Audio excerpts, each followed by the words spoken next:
Muchas gracias.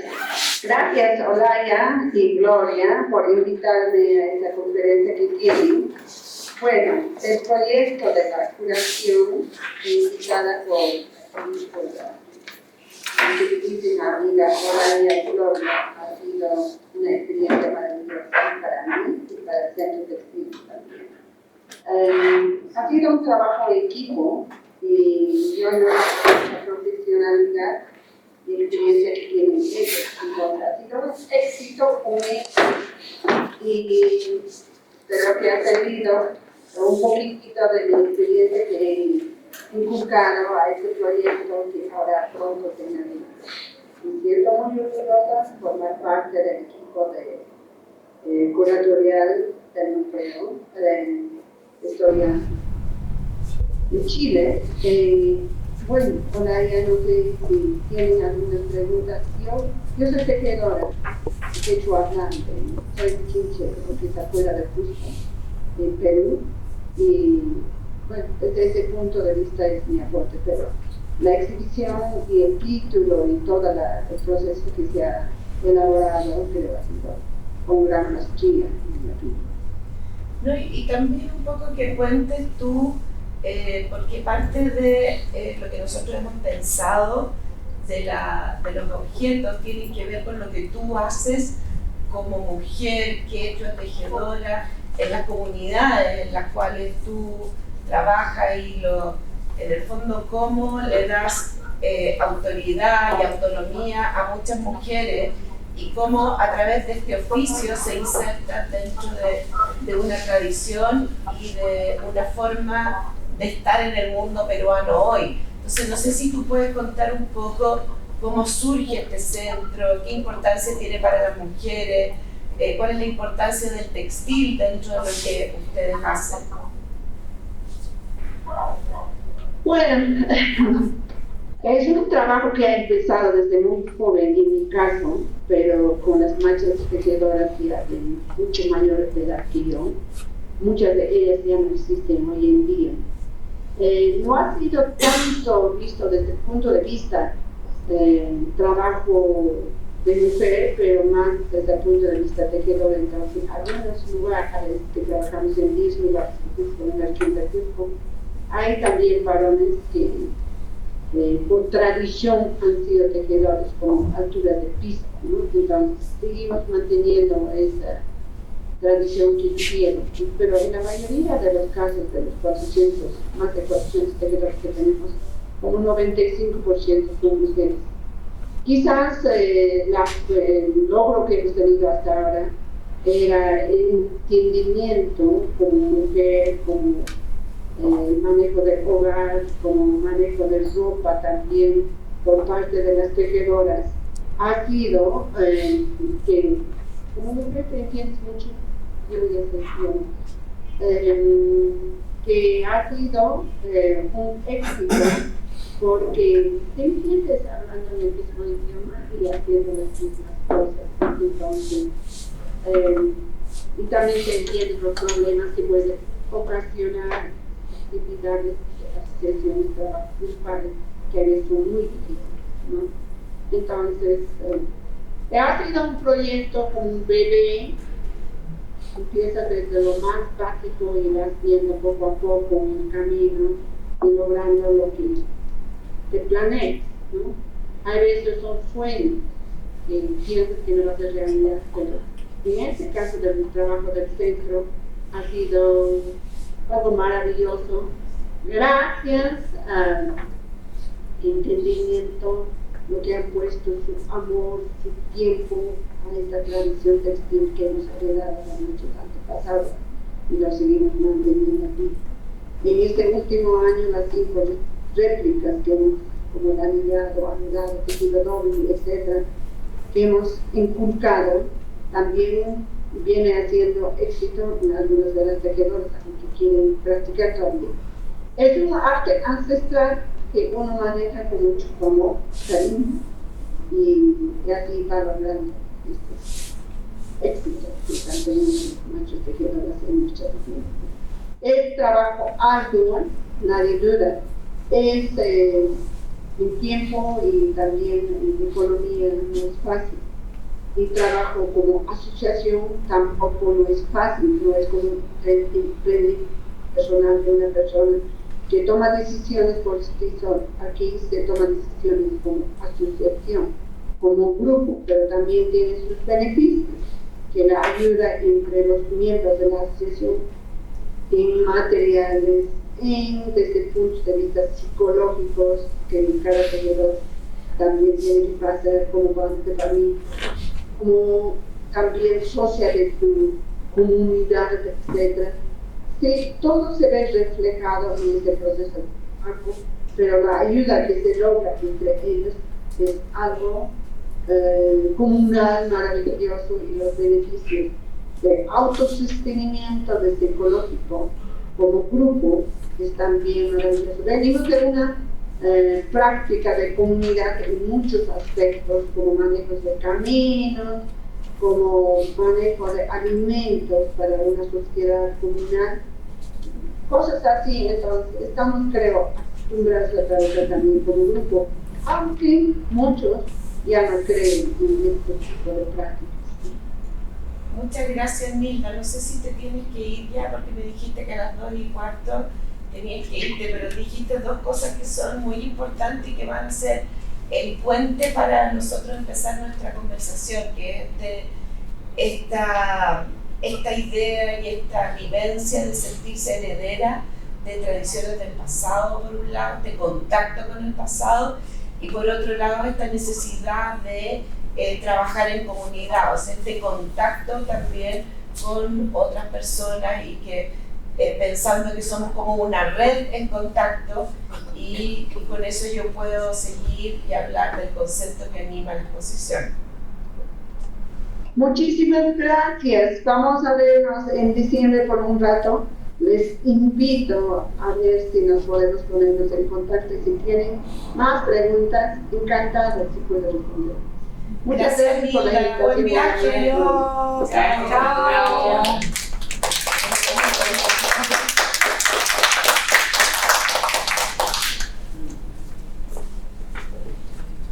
Bueno, cambio. El grupo curatorial que ha estado encargado de la exposición que se va a inaugurar el 3 de diciembre en el Museo Chileno de Arte Precolombino está compuesto por Nilda, Camila Urrutia y Gloria Cabello, sin contar otras mujeres que también han participado. Y bueno, Nilda dijo algunos conceptos que creo que son importantes para tener en mente y para que podamos comprender cuál es el concepto que ha animado no solamente el guión, sino que la elección de las piezas, todas las actividades de educación, de mediación, la museografía, todo ha estado guiado por el concepto de contactos. Y ya van a ver, porque finalmente esto habla no solamente de los objetos, sino que también de lo que queremos propiciar y explicar respecto a estos textiles.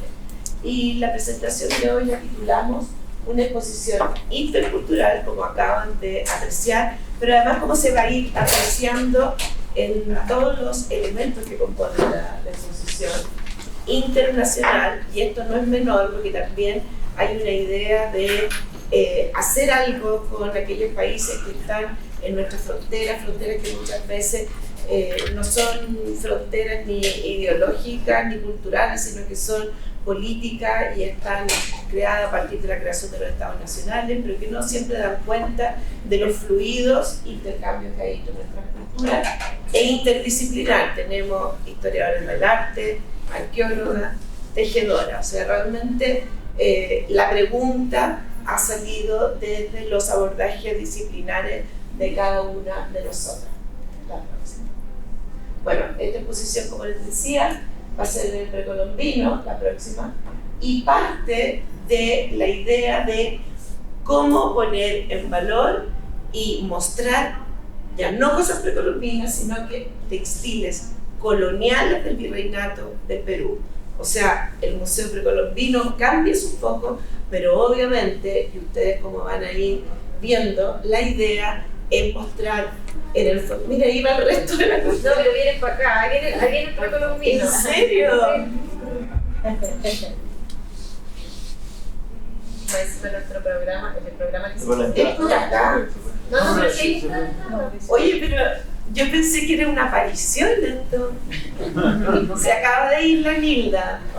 Sí, pero no importa. Bueno, entonces estaba contando que esta es una exposición que se inaugura el 3 de diciembre en el Museo Chileno de Arte Precolombino. Es un lujo tener aquí al resto del equipo curatorial, porque de las cosas que me atrevo a compartir y a decir con mucha responsabilidad y alegría es que esto ha sido un trabajo súper consensuado, y lo que queríamos que era armar un tejido, una red donde las hebras en el fondo pudieran entrelazarse y armar un tejido denso y tenso para soportar los conflictos internos y externos. Creo que se han cumplido. Y entonces, bueno, el encargo fue hacer una exposición con objetos coloniales, a pesar de que el Museo es de Arte Precolombino. La idea entonces era poner en valor estos objetos, pero también darle una explicación y una comprensión en un periodo amplio de tiempo. Entonces van a venir objetos de distintas colecciones particulares, colecciones institucionales, del Perú, de Chile, pero aquí tenemos una de algunos de los museos peruanos que van a estar participando, en este caso el Museo Pedro de Oslo. La próxima, bueno, y ¿tu camino? Bueno, alguna explicación de cómo llegamos al concepto.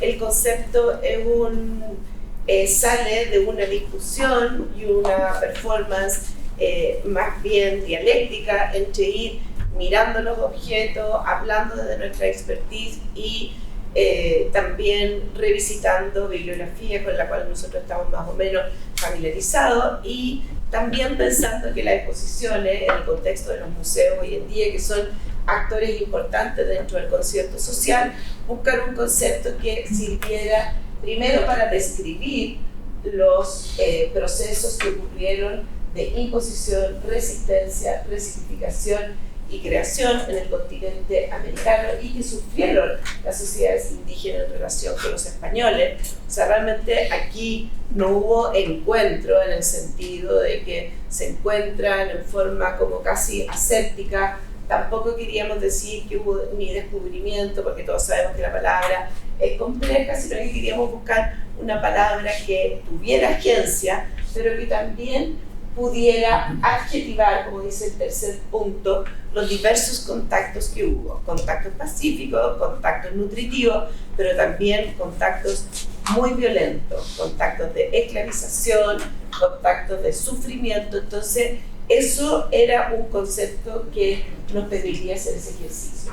Pero también un concepto que cuando uno saliera a la exposición pudiera decir, el contacto también nos llama a hablar del mestizaje, con las cosas buenas y malas, y con las posibilidades que el contacto, en tanto sinónimos de interrelación y de diálogo, pudiera propiciar en el visitante que se iba.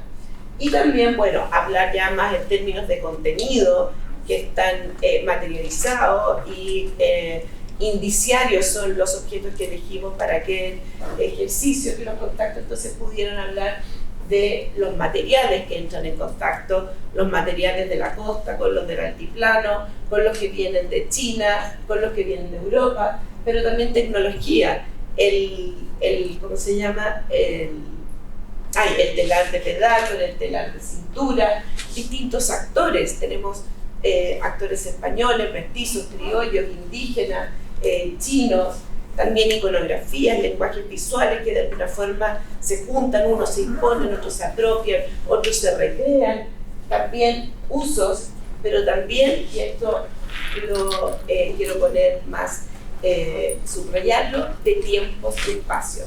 Y aquí, para mí, por lo menos, y me imagino que para los arqueólogos también, había una opción desde nuestra disciplina de poner en tensión estos conceptos que muchas veces en la bibliografía y en las formas tradicionales que hemos aprendido son muy unilineales y nosotros queríamos mostrar lo poliédrico que pueden ser estos conceptos, sobre todo cuando trabajamos con culturas cuyos conceptos de tiempo y espacio son diferentes. La próxima. Dale mucho. Bueno, y estos son algunos de los objetos que vamos a utilizar haciendo pasos, o sea, haciendo saltos al pasado, como lo que podemos ver en este fragmento de tapicería, con este otro de tapicería colonial. Y ya que estamos aquí en este contacto, quizás la Batami, que está ahí, que es la responsable de que esto funcione, quizás pueda contar un poco cómo fue el ejercicio de unir estas dos cosas que están tan separadas en el tiempo. No, pero sí, ya. Rápido. Lo que está en el lado izquierdo es una franja de una túnica inca, que estos tipos de rombos eran un símbolo de la nobleza incaica, y en los textiles coloniales podemos ver cómo se entra este motivo, pero entra con elementos coloniales. Por ejemplo, se entran flores, también en las túnicas coloniales que tienen forma incaica, tienen los rombos, pero también tienen flores. Y en estos tapices tenemos los rombos mezclados con flores, con zigzag, que tiene que ver en los Andes con flujo de vida, de agua. Entonces podemos ver esta mezcla de iconografías y también de usos de los textiles.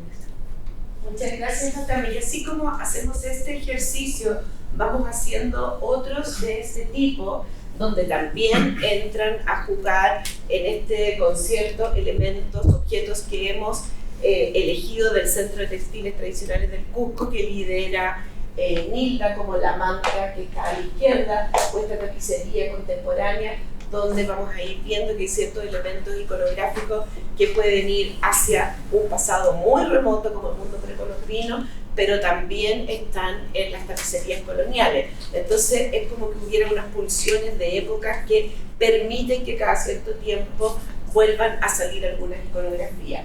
O sí, que por un poquito, pero pensaba pasarlas rápido para que después... bueno, buena idea. Para llegar como al final, Ya. como para que vayan viendo en el fondo algunas de las imágenes de los, Claro. de los vínculos que se hicieron entre la iconografía de las distintas épocas, en el fondo precolombina. Incluso esta, que tiene estilo mudéjar, que de alguna forma también influye en el imaginario de aquel conquistador que llega a América y que en su composición y en su iconografía logra entonces dejar su impronta en este tipo de alfombra, y también los diversos significados que este tipo de iconografía tiene en diversas culturas. No es que haya una transferencia solamente, sino que pareciera haber también un elemento estructural que permite que afloren distintas culturas. Y aquí tenemos también el caso de otra tapicería de donde trabaja la Nilda. O también esta otra, donde vemos el mismo ejercicio, pero con el águila, el pájaro bicéfalo. Y ustedes pueden ver aquí, es un detalle de una tapicería colonial, pero aquí tenemos otra y aquí tenemos otra. O sea, hay unos saltos en el tiempo, pero también un renacer de este pensamiento estructural. Aquí, bueno, Nilda ya habló, se presentó, estuvo un ratito con nosotros, y solo yo quería acotar acá que en el fondo cuando se hizo el concepto, o sea, cuando se concibió esta muestra, en el fondo lo interesante es que la Nilda participó como co-curadora, o al menos de la parte, digamos, íntegra de la investigación, ¿cierto?, desde un inicio, ¿ya? Cosa que no se había hecho antes en el Museo Precolombino. Ahora está aquí el nuevo equipo. Yo me imagino que las cosas serán distintas en adelante, pero, o sea, ya lo son, pero antes no se había hecho eso nunca en el museo. Había participación de personas indígenas puntualmente en las exposiciones, pero no había este tránsito, por lo menos desde el inicio y acompañando, digamos, todos los procesos, participando finalmente en forma íntegra en la investigación. Eso quería destacar. Y ahora la última, Sí, yo quise terminar con estas dos frases porque ayer, después de irme de esto, yo quedé con la sensación de que todos estábamos ganando con estos trabajos interculturales que estábamos poniendo sobre la mesa. O sea, no es solamente aquí que cada uno habla de lo que sabe, sino que todos salimos distintos de alguna forma cuando trabajamos de esta manera.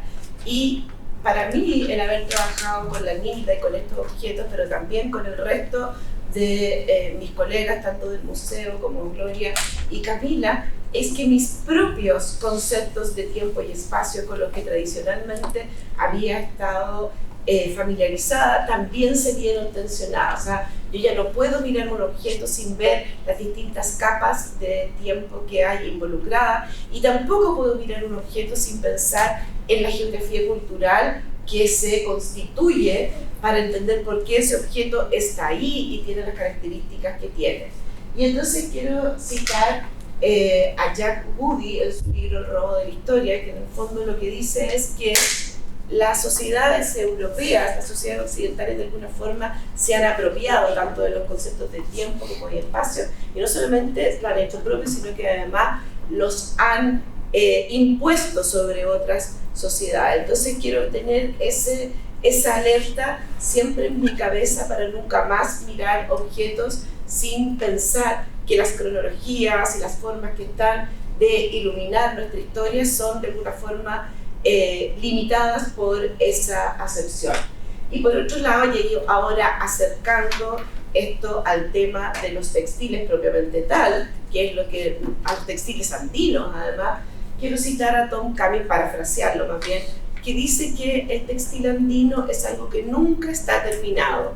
O sea, aquí lo estamos volviendo a poner en valor, aquí estamos nuevamente hablando de ellos.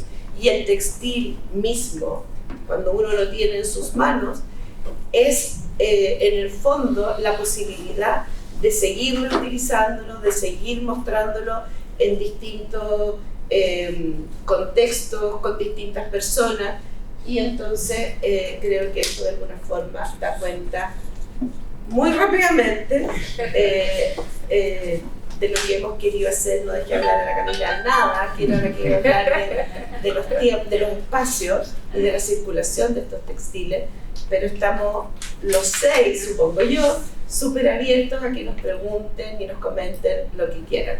No sé si aceptamos muchas críticas porque vamos a inaugurar el 3 de diciembre. Así que eso, muchas gracias. Gracias.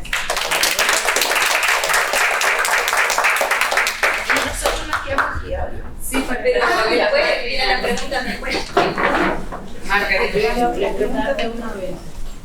seguimos con la presentación de gestión y puesta en valor de las colecciones Museo Leandro Benchulet, Villarrica, una experiencia colaborativa y transfronteriza, Mariela Carimán y Margarita Alvarado. Hola, buenas tardes a todos y todas.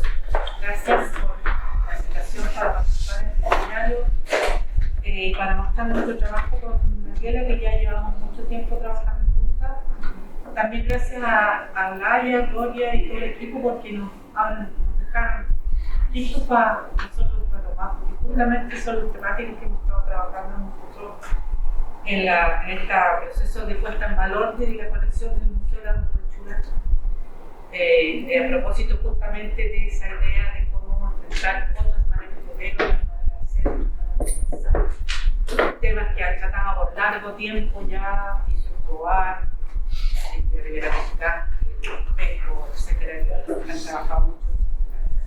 Así que muchas gracias por eso.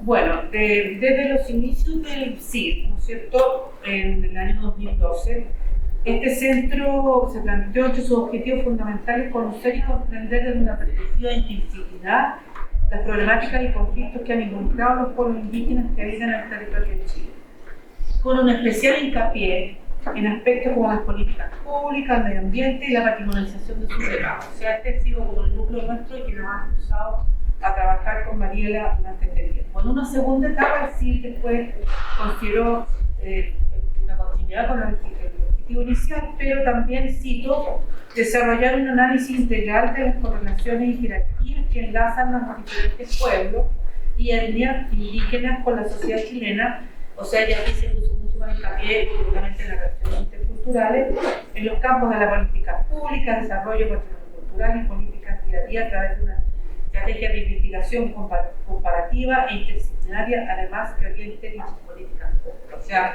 se buscó una aplicación y un trabajo mucho más intercultural. Y para el caso de nuestra línea, entonces, en el caso de la línea del patrimonio,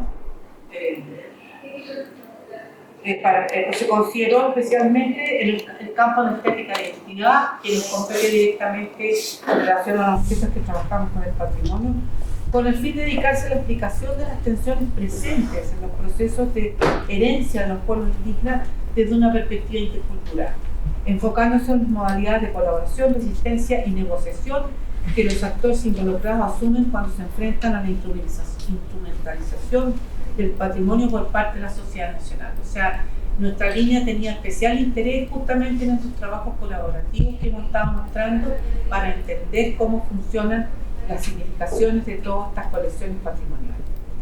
También nos dimos cuenta durante todo este tiempo de trabajo con Mariela y con otros colegas que nos han ayudado, que los pueblos originarios, las comunidades vivas hoy día, cada vez con mayor fuerza y tenacidad, han cuestionado la gestión y valorización de los patrimonios que los comprometen.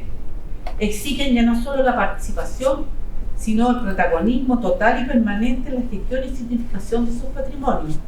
Y también, sobre todo, con relación a la puesta en escena y gestión de colecciones que se llevan a cabo en los museos. Estos son los dos aspectos fundamentales que han orientado nuestro trabajo.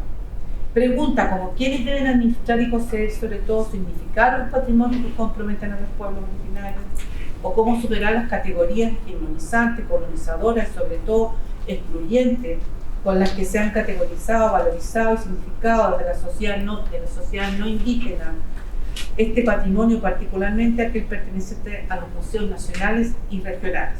Nos damos cuenta, como bien apuntaba Olaya, ¿no es cierto?, que muchos de nuestros museos que tienen colecciones que vinculan a los pueblos originarios están trabajando con categorías que no corresponden justamente a la creación, producción y significación de sus objetos. Sobre todo considerando que algunos de los ejes estructurales de nuestro centro han comprendido la relación entre patrimonio y pueblos indígenas respecto a las dinámicas y procesos asociados con ellos, interculturales y de reconocimiento. Así entonces nos planteamos en el año 2018 iniciar un proceso de trabajo colaborativo en conjunto entre investigadores del CIR para abordar la problemática de gestión y puesta en valor del patrimonio de las colecciones del Museo Leandro Pinchulet, sede de Villarrica, en la Universidad Católica, considerando todos los marcos de referencia mencionados, así como la convocatoria a este seminario en cuanto a patrimonio, experiencia colaborativa y transfronteriza, como generación de espacio. Nosotros quisimos compartir estas investigaciones y experiencias. Tuvimos la fortuna de compartir con Mariela Carimán, que es la directora del museo, y que nos permitió acceder a estas colecciones desde un punto de vista distinto. Este trabajo ha tenido 3 etapas fundamentales, las cuales les expondremos brevemente. Pero antes de eso, algunos aspectos metodológicos. Todos sabemos que el patrimonio es una construcción cultural, como lo plantean autores como Prat, Cantini y Escobar, por nombrar algunos, ¿no es cierto? A esto sumamos consideraciones, como ya decía, reflexiones importantes autores como Elvira Espejo, Silvia Rivera Cusicanqui, quienes han trabajado y han planteado la necesidad fundamental de considerar las formas de ver, maneras de hacer y técnicas de hacer, maneras de pensar y técnicas de hacer de las comunidades indígenas del pasado y del presente, buscando justamente esas otras categorizaciones, como ya exponía el grupo anterior, ¿no es cierto?, respecto al espacio, del tiempo, de la construcción compositiva, de los colores, de las texturas, etc. Así, nuestras miradas se han fundamentado principalmente en el concepto Aymara Chichi, acuñado por la socióloga boliviana Silvia Rivera Cusicanqui, para abordar la mixtura, las contradicciones y la heterogeneidad de las sociedades latinoamericanas. En este caso, la mirada Chichi se afirma en la combinación de las miradas académicas junto con los saberes y aportes directos de las comunidades y maestras y maestros artesanos para entretejer ciertos supuestos, abriendo así la posibilidad de convivir y habitar con la contradicción para recobrar otros modos de saber que a veces se presentan entreverados y difíciles de entender, explicar y vivenciar, como lo explica Rivera Cosicaca.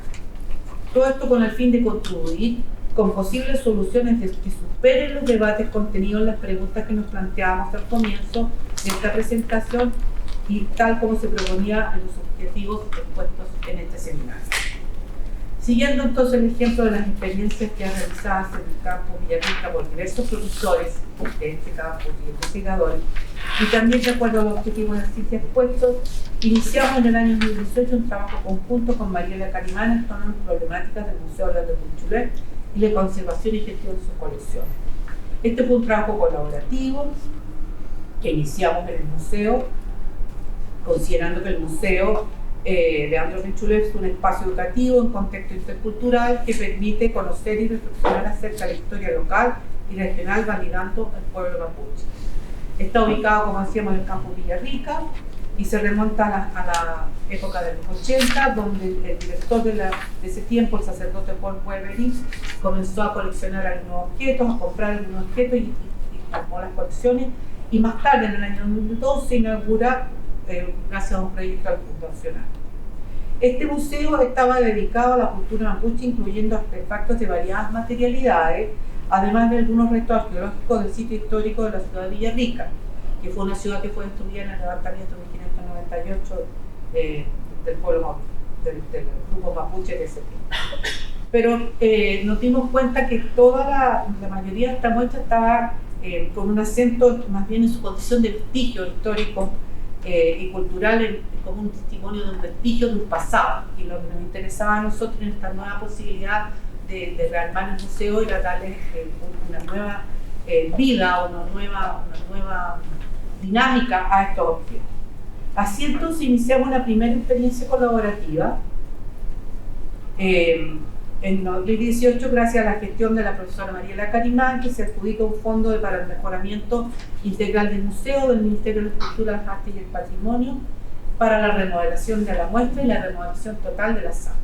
El objetivo de nuestra propuesta fue desarrollar acciones que contribuyan a espacios de valorización y educación en torno a la cultura e historia de la región y del pueblo mapuche como una comunidad viva junto a los diferentes actores sociales y políticos de la región.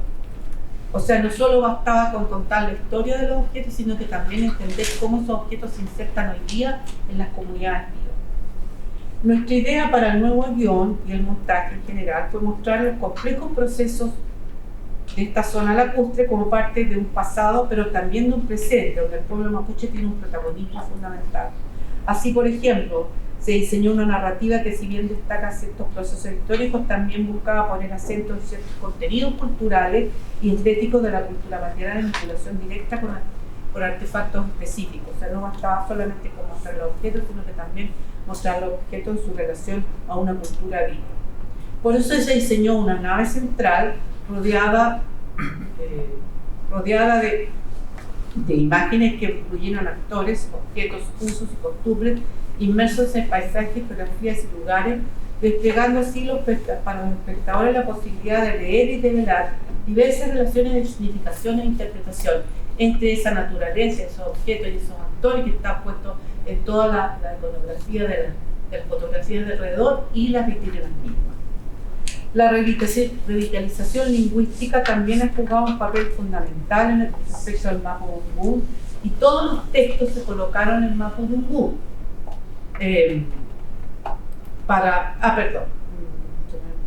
Fue una cosita. Y la idea fue, como ustedes se fijan, del punto de vista espacial y de la concepción de la sala, hacen un contraste bastante grande con la exhibición anterior. Bueno, como les decía, la revitalización lingüística jugó un papel fundamental. Entonces, todos los textos que ustedes ven ahí en esa franja negra, que van relatando un poco ciertos acontecimientos, ciertas descripciones respecto al paisaje, la importancia de ciertos sitios, de ciertas tradiciones, ceremonias, etcétera, en relación a la cultura mapuche, están en Mapudungun. Y más adelante, hace poquito, se pusieron también con códigos QR en castellano. De esta manera pensamos que esta experiencia puede haber contribuido para la instalación de otras formas de ver, de pensar y hacer en relación a la puesta en valor de estas colecciones del museo, considerando especialmente que este museo, como decía, está vinculado a comunidades activas que es un poco lo que va a contar Mariela ahora, y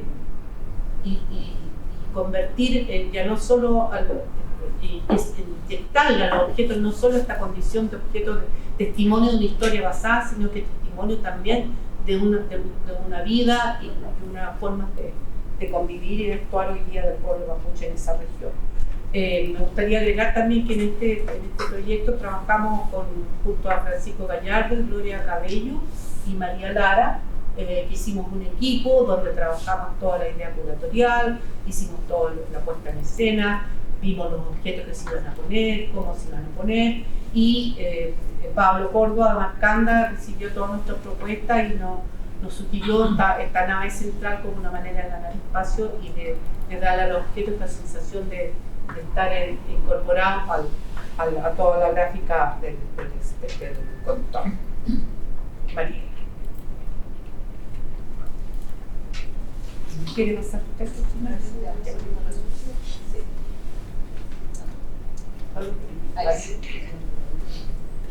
Bien, dentro de un segundo trabajo desarrollado, Mario Compuche.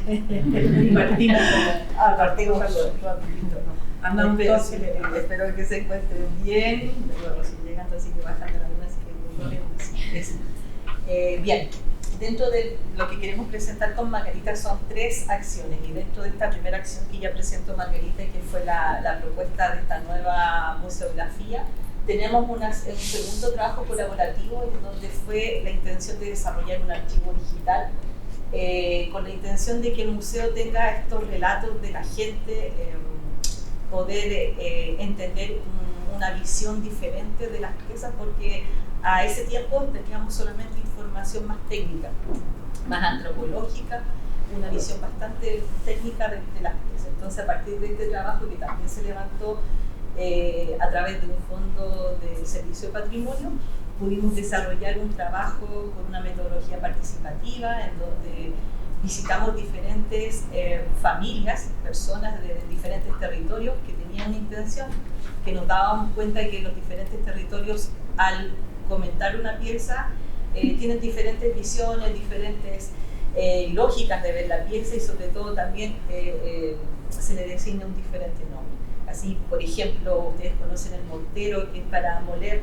Hay conceptos como tranatrapi, tranatrapihue o tranatrana en diferentes territorios. Entonces, eso fue una información muy valiosa para poder compartir con el grupo de visitantes, para ir incorporando más información al relato, a ir conociendo un poquito más las piezas y también dándole el valor también que se merece la oralidad que está presente en el territorio, que es una cultura viva vigente.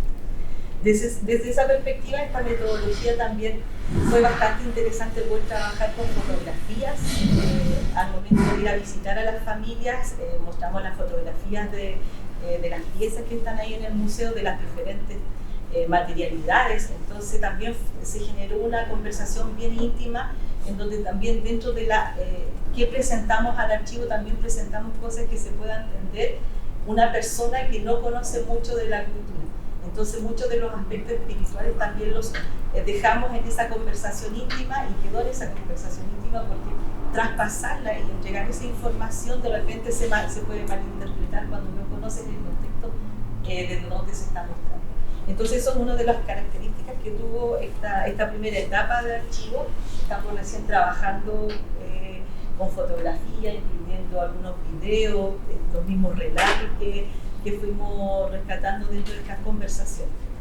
Y este trabajo, bueno, como ya les decía, nos permite reconocer la valiosa y innumerable riqueza que tiene una cultura viva presente en el territorio de Guatemala. Bueno, dentro de este trabajo de documentación también hemos trabajado el tema de las historias locales, que tiene que ver con levantar el relato, la oralidad de la historia de las comunidades mapuche, que también es un trabajo bastante participativo y extenso, por el hecho de que cuando se es participativo también hay que escuchar la opinión de la contraparte. Entonces significa unir y venir de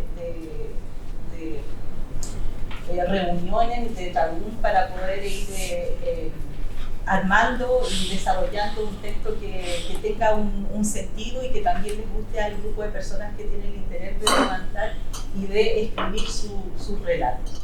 Entonces ha sido una experiencia bastante bonita. Este es un trabajo que viene de los años 80 desde el campus Villarrica, y lo hemos ido tomando las responsabilidades que hemos ido asumiendo, actividades que tienen que ver con el área de las ciencias sociales, vinculadas con museos, profesores de historia y así. Dentro de esta segunda, imágenes de algunas entregas de los libros, donde ahí vemos después de un arduo trabajo, bastante extenso, nos damos cuenta y reconocemos los frutos que tiene el trabajar con las comunidades, el compartir con ellas y también escuchar su opinión, porque de alguna forma es su libro, no es un libro que es para la venta, no es un libro de un autor, sino que es un libro desde el autor, desde la comunidad. Entonces eso es bastante interesante, y cómo ellos también le dan ese valor agregado de que ellos han escrito su historia para que se pueda entregar a las futuras generaciones de su misma comunidad. Entonces son bastante valiosos, rescato eso dentro del trabajo que hemos desarrollado. Y una tercera experiencia colaborativa que tiene que ver, que junto a la profesora Margarita hemos desarrollado esta implementación de un nuevo depósito en el museo. Ese depósito que teníamos en el Museo Leandro Penchulé estaba bastante abandonado, no era muy viable de ser visitado, no daba muchas ganas de trabajar en conservación, pero comenzamos a desarrollar ese tema. Y para eso comenzamos con una primera etapa en donde era necesario ver qué teníamos y cuáles eran los problemas que existían, aparte de la humedad y todo lo que veíamos visiblemente. Era necesario conocer qué características, qué problemáticas teníamos dentro de esta colección. Entonces, junto a la profesora Margarita, nos pusimos en contacto con profesionales del Consejo de Restauración y Consejo Nacional de Restauración y Conservación, en donde nos apoyaron dos profesionales y fueron a ayudarnos a hacer el diagnóstico de una forma desde el ámbito de conservación y desde el ámbito biológico también, y nos dieron ideas de cómo estaba esta colección, los textiles, todo lo que tiene que ver con fibras, vegetales, entre otros. Entonces, a partir de eso, con esa información, pudimos hacer un nuevo postulación a un proyecto y nuevamente nos adjudicamos otro fondo del Servicio de Patrimonio, en este caso del Fondo Integral de Museos del Servicio, y pudimos desarrollar una nueva puesta en escena. Y ahí me gusta decir las etapas, porque no es un solo fondo que nos entregue toda la información. Primeramente es una gestión con el Consejo Nacional de Restauración, después pedir apoyo a Infraestructura UC para levantar un espacio y que nos designen un espacio dentro del campo Villarrica, porque necesitamos cambiar este espacio. Y paralelamente necesitábamos profesionales para comenzar a desarrollar este tema que tenía que ver con conservación preventiva. Y bueno, posiblemente se nos han abierto todas las puertas y ya tenemos un espacio, está remodelado. Nos faltan aún algunas cosas de muebles, pero sin embargo vamos en camino.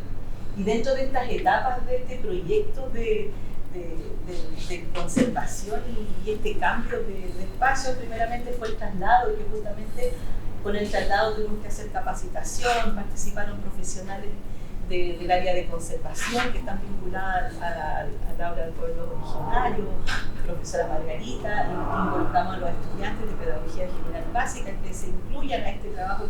Hay una colección en el campus Villarrica y que también puedan conocer también esa experiencia de la conservación. Y fuimos desarrollando este trabajo en esta etapa. Esta fue la primera etapa del traslado, capacitación en conservación preventiva, posteriormente el proceso de conservación, reconocimiento de datos, de la información de la colección, y finalmente el proceso de embalaje. Entonces estamos actualmente en esa etapa, ya finalizando este proceso. Y nuestra intención de tener un nuevo depósito, aparte de mantener una conservación de las piezas, es necesario tener un depósito, le decimos puertas abiertas. Nuestra intención es tener ese espacio para que especialistas mapuche, especialistas no mapuche puedan llegar a este espacio, puedan encontrarse, poder vincularse con las piezas, que tengan el interés de conocer el espesor, el modelamiento, el tramado, los colores, los diseños, las texturas que tienen las diferentes piezas, y esa es nuestra intención, que tengamos esa vinculación. Hay muchos especialistas mapuches allá que están trabajando, muchas artemanos y que necesitan conocer, y hemos tenido una previa experiencia que nos da un poquito de fuerza, de energía de continuar avanzando en ese espacio de consultas. Bueno, para cerrar, yo creo que uno de los temas más interesantes de todas estas etapas que hemos tenido en este trabajo colaborativo es, por lo menos de lo que hemos vivenciado adentro de la universidad, es la legitimación de una mirada desde el mundo mapuche de sus propios objetos, en términos de la documentación, de los nombres vernaculares, de los usos, las tradiciones, y por supuesto de su conservación. Y esa conservación pasa también por, como decía Mariela, porque el depósito sea un espacio abierto, que puedan ir las artesanas, los artesanos a ver estas piezas. Hay algunas cosas arqueológicas, otras cosas etnográficas muy antiguas, y que entonces puedan nutrirse ellas con esa visita y no sean piezas muertas que están solo ahí guardadas. Solamente para finalizar, queríamos recordar las palabras de Francisco Huichiqueo cuando realizó el montaje de la muestra 1x1 en el portal de Lugo en diciembre de 2015 en el Mavi, y en esa ocasión Francisco Huichiqueo se planteó la descolonización de los espacios museales para, y cito, curar de manera amorosa las heridas ejercidas por la violencia colonial y recomponer ese cántaro de Metahue fragmentado que representa al pueblo mapuche. Sus propuestas se apoyaron en ese momento en la idea de que el museo se transformara en un espacio virtual y reparativo, un lugar de encuentro y diálogo abierto a la comunidad, que invitara a regenerar los vínculos espirituales y políticos entre chilenos y mapuche. Esperamos que estas experiencias hayan contribuido a esos propósitos y que las metodologías y estrategias planteadas y expuestas a través de los ejemplos citados contribuyan para abordar los conflictos producidos por la custodia, gestión y significación del patrimonio mapuche desde una perspectiva interdisciplinaria e intercultural. Muchas gracias.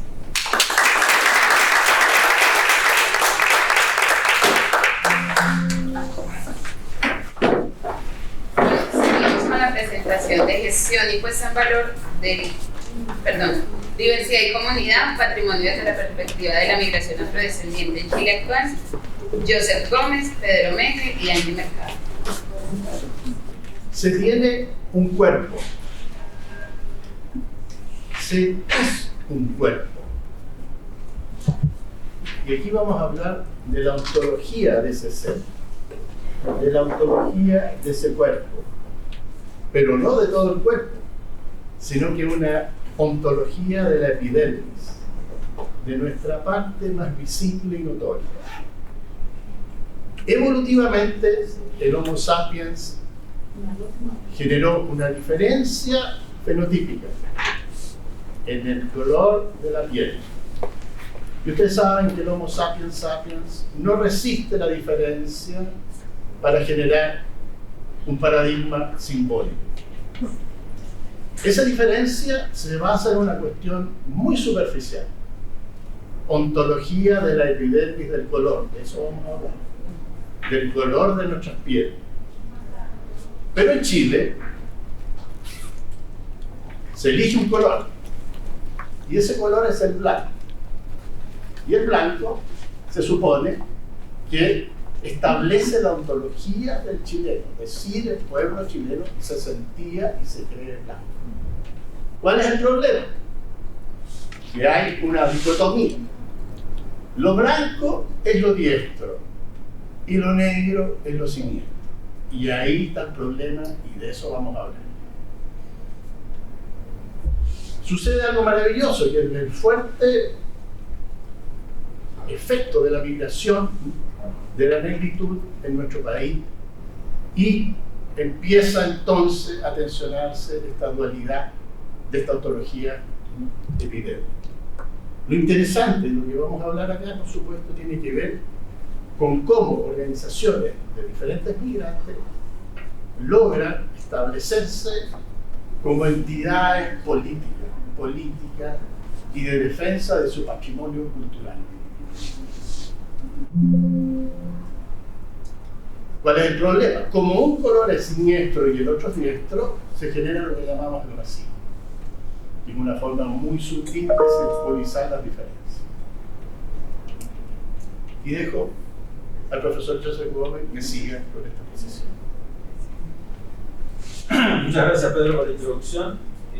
Vamos a presentar brevemente un proyecto que hemos venido desarrollando durante 3 años, o un poquito más, con la comunidad afrodescendiente y negra en Chile, especialmente migrante, y obviamente un trabajo muy fuerte con los grupos de mujeres migrantes.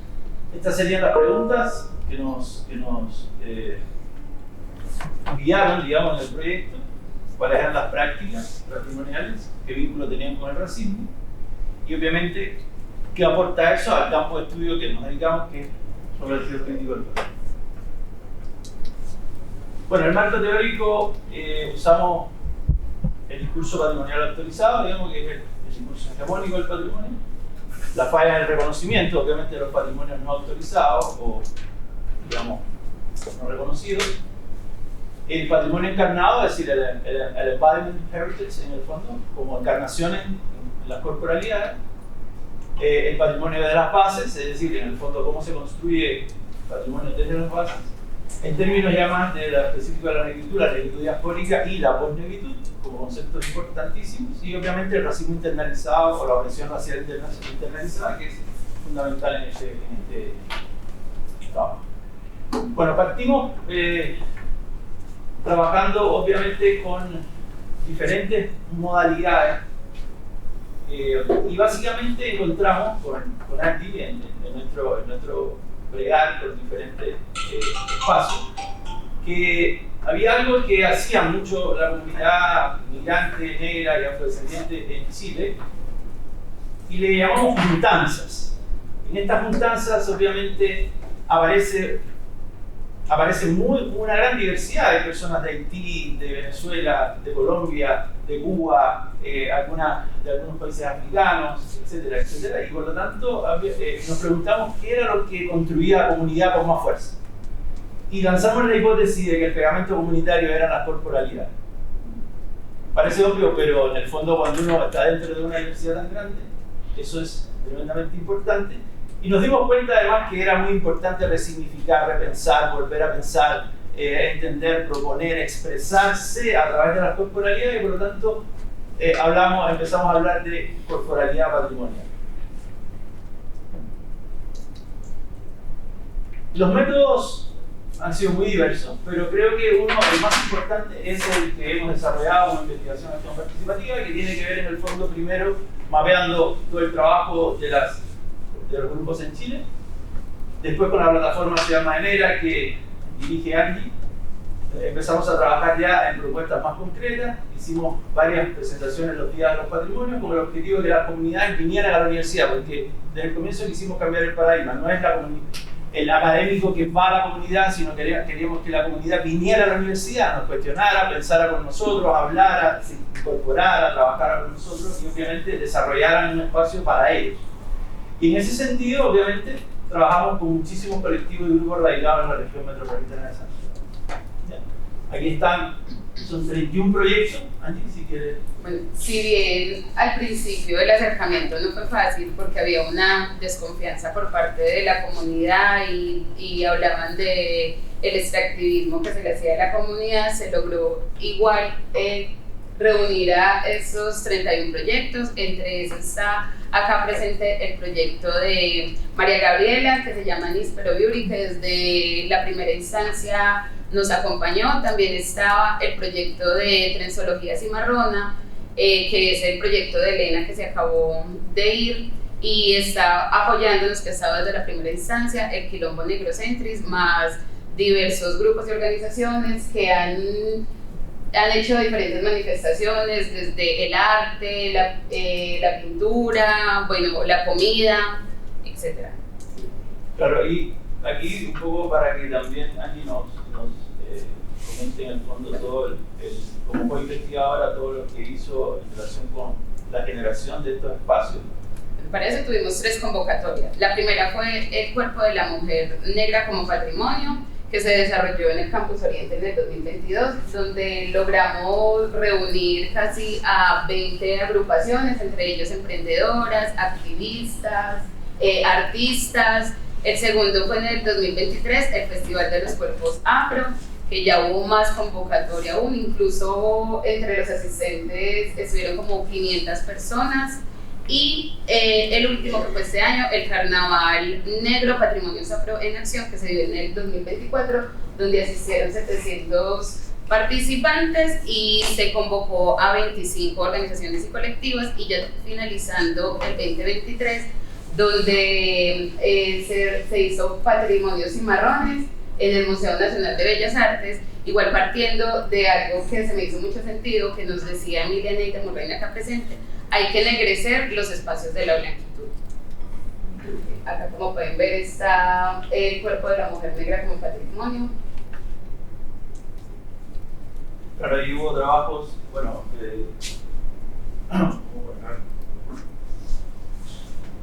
el tema, el cabello. En esos espacios pudimos tratar temas como de la estética afro, donde las mujeres pudieron hablar de sus cabellos, de los peinados, de los problemas que igual se producían a través de celebrar sus cabellos, y por eso es muy importante cuando yo hablaba del cuerpo, porque en esta ocasión el cabello era un elemento muy importante, que fue por la parte principalmente por la que entramos, porque nos dimos cuenta que las mujeres afrodescendientes lo que más sufrían precisamente era por su cabello. Entonces ahí pudimos hablar de los diferentes estilos, de la alopecia, de los tratamientos igual que se hacían algunas mujeres.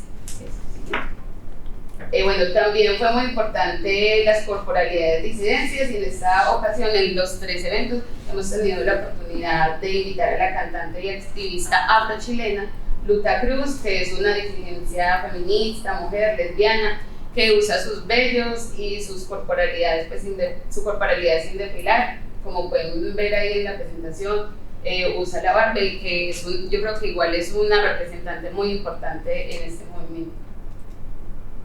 Ya en el segundo, esta es la participación muy importante del colectivo Negrocentris, donde desarrolló lo que ellos llaman el laberinto antirracista, que esta fue producida por, como les dije, como el Quilombo Negrocentris, como experiencia corporal, visual y reflexiva sobre el racismo. El Festival de los Cuerpos Negros, que se desarrolló en el 2022, donde se congregaron diversas negritudes, y se pone en valor el ensamblaje cultural que se está produciendo en Chile. También pudimos resaltar el problema del colorismo, el pelismo, el cuerpismo, mediante expresiones estéticas y artísticas vinculadas al color de la piel, y los movimientos de las corporalidades, como las presentaciones del currulao y la champeta, que lo hizo Lady Perlaza, y el turbante, que estuvo a cargo de Soy Alma de Negra, y también de Trensología Cimarrona. Sí. Y las clases de danzas afro actuales, como lo que se conoce como Vogue, Afro House, que fue dictada por Wanda, que es afrocolombiano, y también Steven Mena, que también es colombiano, y Oleleo, que es de Brasil. En esta ocasión pudo participar María Gabriela, como pueden ver acá presente, donde nos hizo una performance precisamente presentando sobre el cuerpo, las trenzas, nos habló del cabello, que fue su aporte, y ella tiene una peluquería afro-rizada, donde pueden ir las mujeres no solo a cortar su cabello, sino también, como llama María Gabriela, a sanar, porque es un proceso de sanación lo que ella hace, invitándolos a su afropeluquería. Y muy importante destacar el proyecto de Niñeces de Trapo, que ella, a través de destacar la necesidad de las representaciones de los cuerpos negros en las figuras de los niños que adquieren como juguetes, porque igual se habla de que no hay representaciones. Uno va a los supermercados y la mayoría de muñecos que encuentran, son muñecas o Barbies blancas, entonces el proyecto de ella es muy significativo por eso mismo, porque a través de las representaciones busca...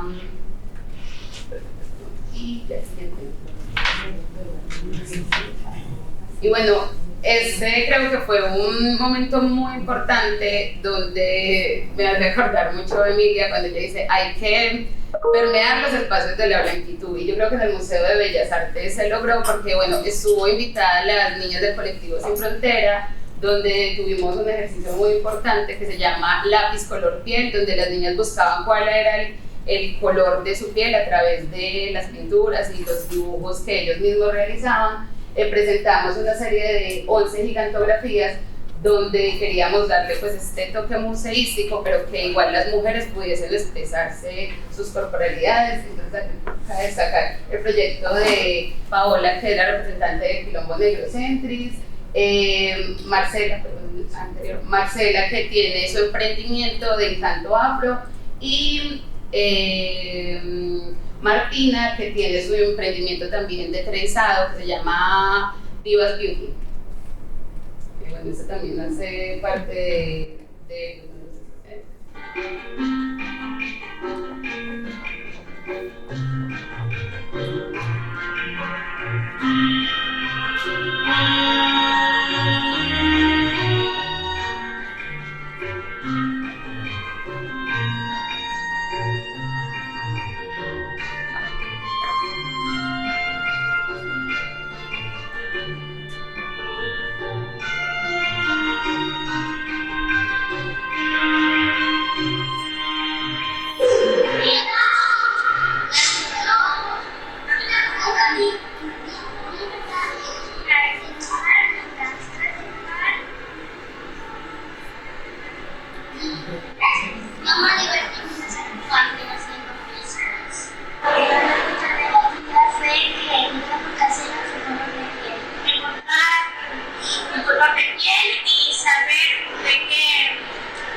y bueno, esta experiencia para mí ha sido alucinante. Es impresionante que rostros de mujeres negras nos estamos tomando el Museo de Bellas Artes. Creo que Herencias de Maravillas, específicamente este tipo de espacios, hay que tomar los espacios, hay que descolonizar los espacios y hay que comprometernos con el antirracismo. Y el antirracismo es precisamente incluir los cuerpos negros donde lo hemos estado históricamente.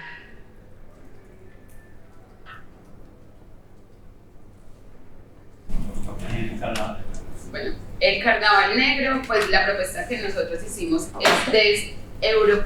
es deseuropizar la noción chilena de carnaval y reconectar los espacios festivos chilenos con las corporalidades afro-latinoamericanas y caribeñas. Acá, bueno, esta es una participación muy importante porque es la primera participación donde asisten pues, la comunidad haitiana, y bueno, es una representación de Sandy Joseph, que es una estudiante de Derecho haitiana, donde vistió los colores de su bandera y nos hizo un baile.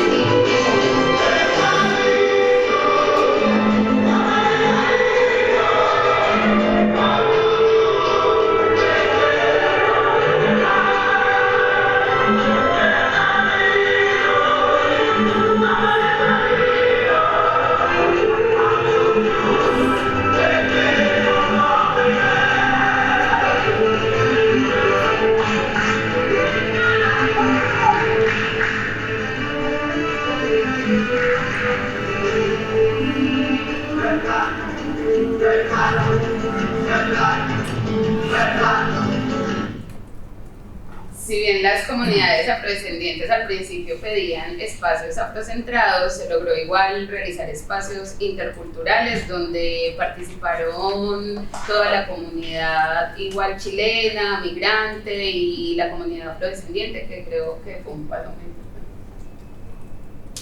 importante. 2, 3,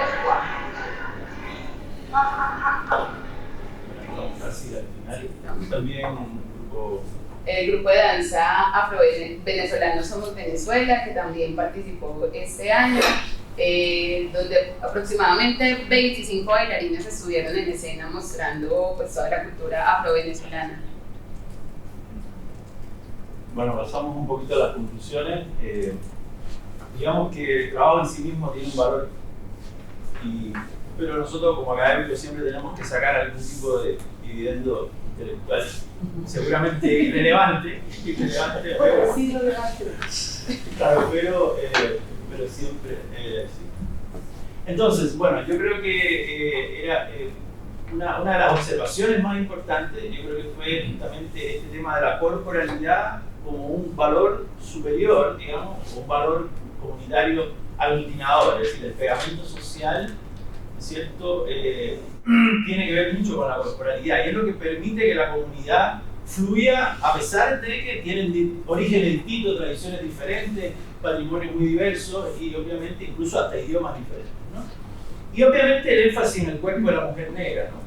Como un símbolo muy relevante, ¿no es cierto?, de una trayectoria histórica gigantesca en términos de opresión, pero también de aportes culturales también gigantes. Entonces, digamos que finalmente para las comunidades creo, o creemos en el fondo, y esto lo hemos conversado mucho, que es necesario este proceso de transición, este cambio en la política de la mirada sobre el cuerpo, y ese proceso obviamente, ¿no es cierto?, tiene que ver con desencarnar, ¿no? Por eso hablamos mucho de la embodiment heritage en el fondo como el patrimonio encarnado, desencarnar los atributos negativos creados por todos esos procesos históricos y reencarnar, ¿no? Hablamos de reencarnación, ¿cierto?, de experiencias históricas y culturales satisfactorias. Y entonces, bueno, básicamente, como conclusión, ¿cómo trabaja el cuerpo de la mujer negra y especialmente las corporalidades negras? Bueno, fortalecen la unidad, ¿no es cierto?, entre diversas tradiciones, reconstruyen el sentido de pertenencia de tan diversos orígenes y tradiciones, impulsan el sentido de ancestría o de ancestralidad, permiten recuperar el sentido del lugar. Estamos con migrantes que pierden sus redes de apoyo, no tienen finalmente un territorio determinado o todavía no se han apropiado del lugar, entonces obviamente ocurre este proceso.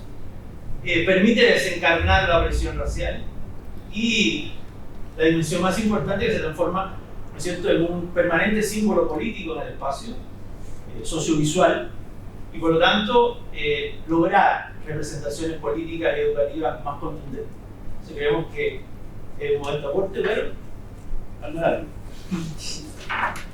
Eso. Muchas gracias.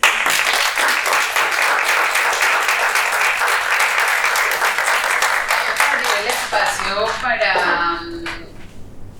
15 minutos de preguntas para que les hagan a todos los panelistas, así que ¿quién quiere comenzar?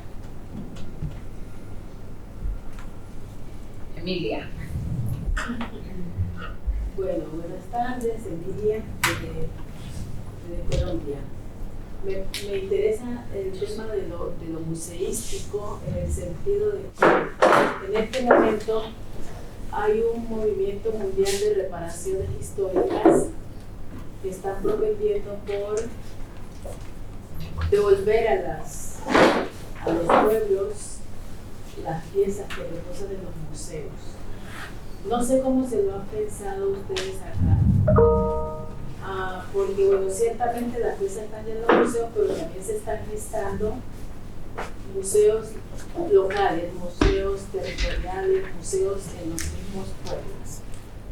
¿Han pensado ustedes en esa posibilidad de hacer los museos de los mismos sitios de los pueblos originarios? ¿Por qué? ¿Qué pasó? quiera responder.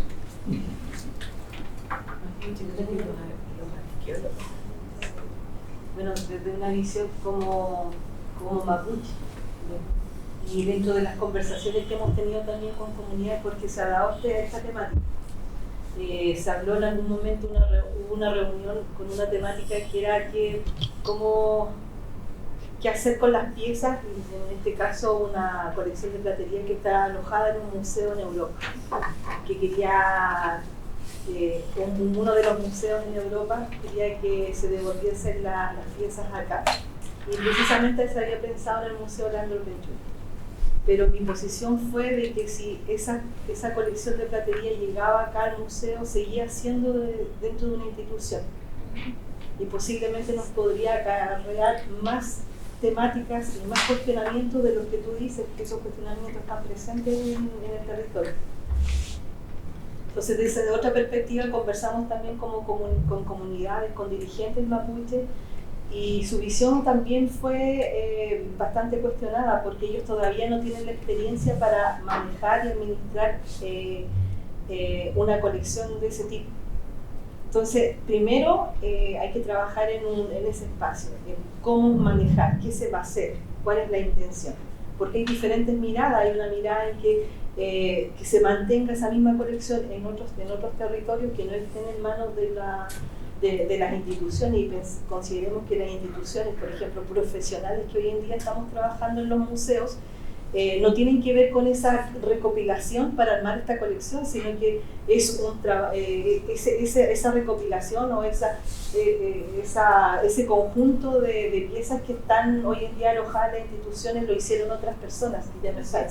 Entonces, ¿qué hacer en esa situación?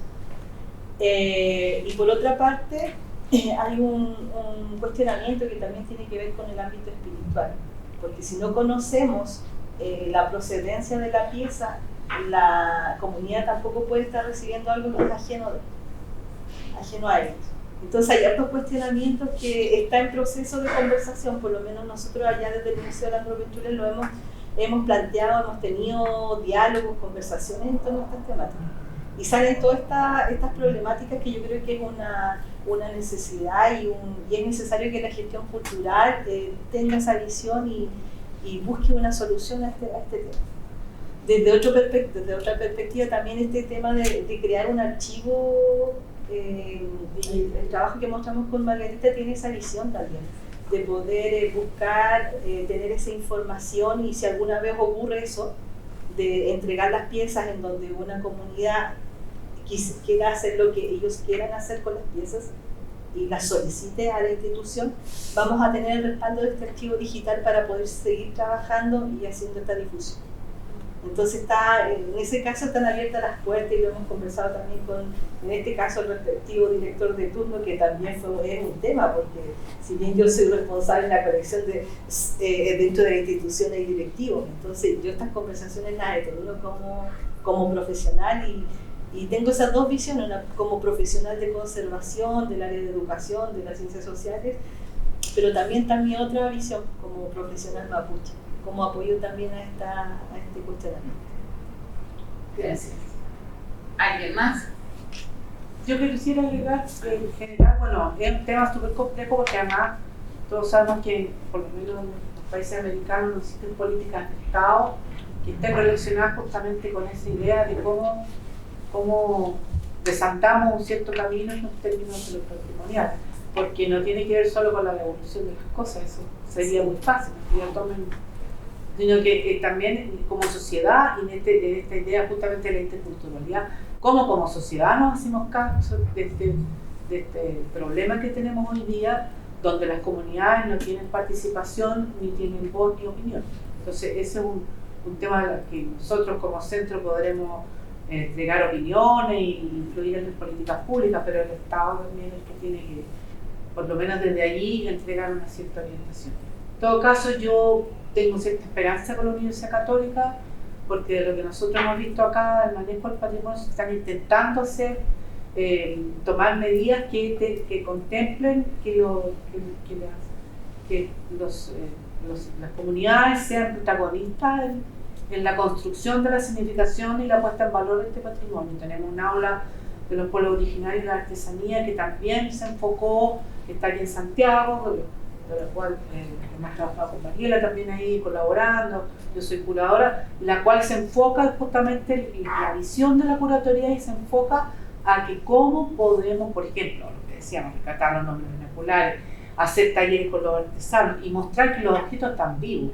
Hay artesanos y maestras artesanos y artesanas que hoy día están haciendo muchos de esos objetos con las técnicas antiguas, con las tradiciones, pero también aportando su creatividad. Entonces, ¿cómo eso se transmite a la comunidad?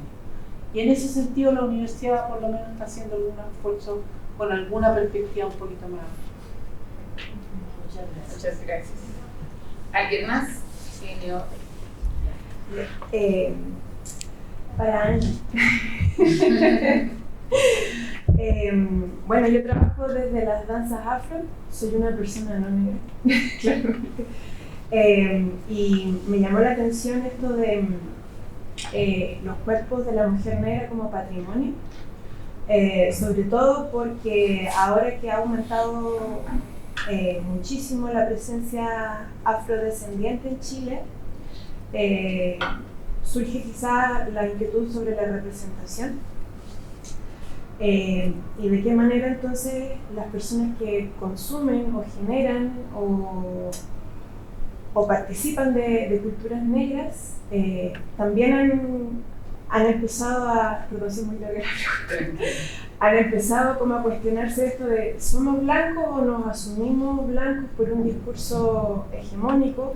Pero aún así entonces al considerarnos mestizos estamos de alguna forma empezando a generar apropiación cultural también, porque ya no nos consideramos blancos, entonces somos igual que las corporalidades negras. Pasa mucho como en la práctica de la cultura popular, digamos. No estoy hablando desde la institucionalidad, sino desde que aquí en Chile pasa mucho, que en las poblaciones o en las comunidades artísticas independientes hay mucha cultura afro presente. Entonces, ¿de qué manera para ustedes como activistas, por ejemplo, cuando deciden que estos espacios que se habían pedido como afrocentrados, ustedes los abren para espacios interculturales o para espacios en diálogo? ¿Qué significa para ustedes? ¿Cómo lo perciben? Quizás el abrir los espacios afrocentrados a la cultura no negra, digamos, ya sea chilena o migrante. No sé si se entiende mi pregunta. Sí, bueno, yo voy a hablar como activista en este caso. Para mí y para Soy Alma de Negra era muy importante el diálogo, porque si bien yo me autoidentifico como una mujer negra afrodescendiente, yo nunca me crié con una población afrodescendiente. La población con la que yo me crié fue una población así muy parecida a la de Santiago. Entonces cuando yo llegué acá y el discurso que estaba entre los activismos era precisamente que fuese afrocentrado, pues en mi imaginario no cabía, porque como puedes ver mi familia es muy diversa. Mis hermanos socialmente los perciben como personas blancas.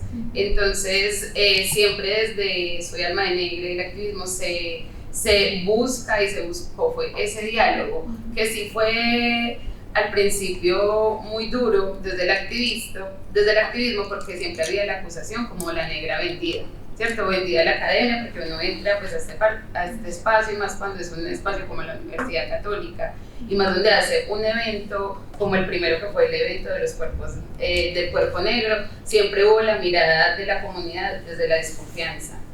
Yo creo que con Joseph tuvimos muchas conversaciones por lo mismo, porque yo pasaba a ser como la vendida precisamente de la comunidad, pero después de que se fue como desarrollando los espacios, que también hay un autorreconocimiento acá por la afrochilenidad, que no se ve como la migración negra como tal. Entonces, para mí es importante el diálogo intercultural, y para Alma de Negra es muy importante el diálogo intercultural, y creo que lo hemos logrado, y eso también ha hecho que, digamos, los colectivos que son más afrocentrados empiecen a abrir el diálogo, y también, como decimos a veces nosotros, no se identifiquen, sino que también estén dispuestos al diálogo, a la conversación. Y por supuesto, acá en Chile hay muchos grupos como de Tumbe, que precisamente practican las danzas afrodescendientes y que no necesariamente son mujeres afrodescendientes, pero que practican estas danzas. Entonces se abrió el espacio a la conversación y como pudieron ver, digamos, el último que fue el Carnaval Negro Patrimonios Afro en Acción, la agrupación Somos Danza Afro, si bien habían unas compañeras que eran afrodescendientes, otros compañeros no, pero se le abrió el espacio también para que mostraran todo lo que han aprendido y cómo se ha convivido interculturalmente en Venezuela, en Colombia,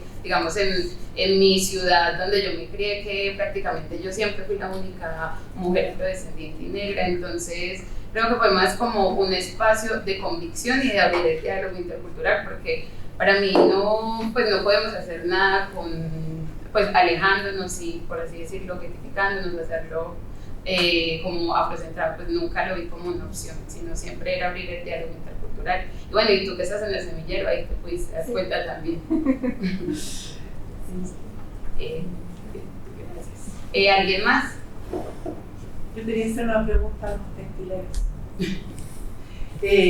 Me parece súper interesante el ejercicio que estaba mostrando de cómo han pensado que eso se puede transmitir al público en términos de la construcción visual de los textiles, pensando que vienen de sistemas de representación tan distintos, como el occidental, entre comillas, y el no occidental.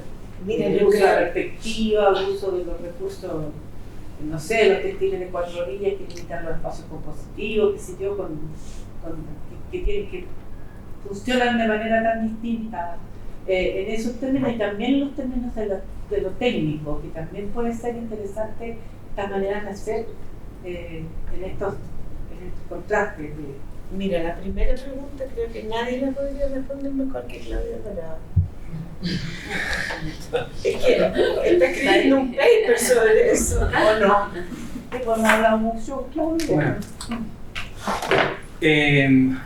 O sea, lo que hicimos en la exposición para dar cuenta de esto es develar al menos 2 estructuras de composición que estaban evidentes en las piezas que seleccionaron, ¿no es cierto?, al principio de la exposición, ¿no? Que una estructura compositiva ortogonal concéntrica y por otro lado una estructura compositiva en franjas, más propia de las quillas.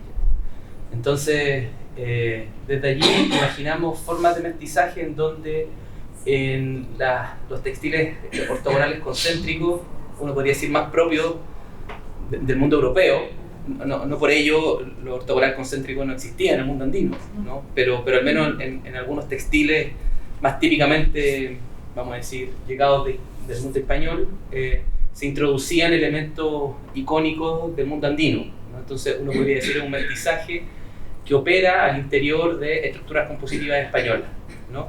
Y al mismo tiempo hay estructuras compositivas en franja, más típicas del mundo andino, en donde también entraban águilas bicéfalas, ¿no? Entonces uno podría pensar que el mestizaje acontece sobre la fase ontológica, las formas de construcción de la realidad del mundo andino, ¿no? Entonces, sobre la base de esa tensión, ¿no es cierto?, imaginamos en una determinada sección de la exposición dar cuenta precisamente de esas estructuras compositivas para pensar finalmente el problema que reúne, que es finalmente el problema del contacto, ¿no? Más o menos por allí, una de las soluciones. Sí, podría ver con la significación justamente de una marca. Y lo segundo, también va a haber un espacio más específico para hablar de la producción y todas las posibilidades que la producción textil tuvo en época colonial, asumiendo nuevas tecnologías, nuevos instrumentos, pero también el choque violento que significó eso en los obrajes. Así que sí hay espacio para esas 2 preguntas. Para una textilera experta como tú.